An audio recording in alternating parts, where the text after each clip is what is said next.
Scott, quite a chastening experience this week. Why do you think Durham was so off colour in this game?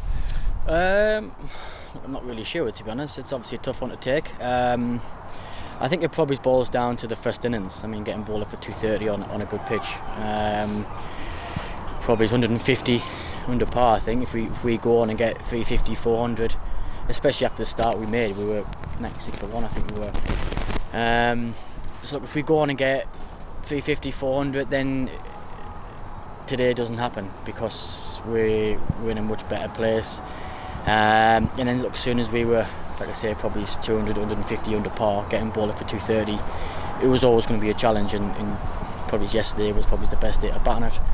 And look, the Notts lads played extremely well and got in and took advantage of a good pitch. And fair play to the Notts batters who did that.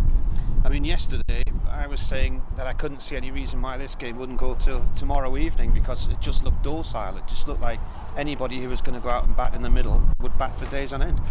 Yeah, look, we thought that as well, and we said together as a team this morning, look, it's going to be tough today to try and stop them from scoring and to perhaps keep it out there as long as possible. So that meant we had to bat less.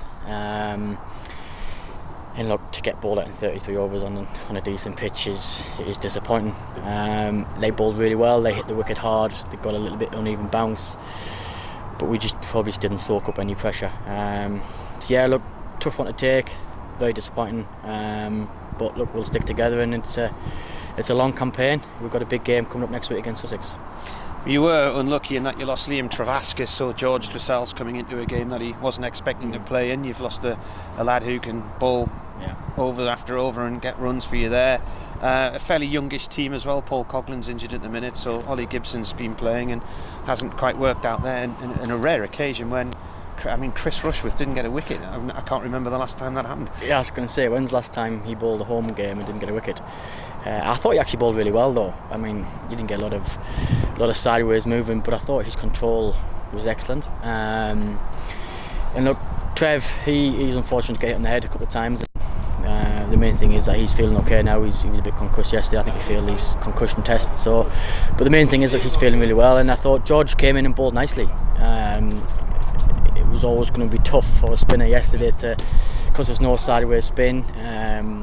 I thought Ben Duckett played him really well, put him under pressure, but I thought he actually bowled really well. Look, he's a young kid making his way and making a debut. You're going to be nervous, and to do it against a good side, a good batting side, it was going to be tough. But like I say, I thought he bowled nicely. What's the situation with Liam? Will he not be able to play in the next game now? Does he have to have 10 days out or something? No idea. I don't know concussion rules. He said he's feeling fine, which, like I say, that's the main thing. I think the physios and doctors will assess him over the next couple of days, I think. When's Ben Stokes available? We've seen him netting here this week and bowling this week. Will he be allowed to go down to Sussex or not? I think the ECB control Ben.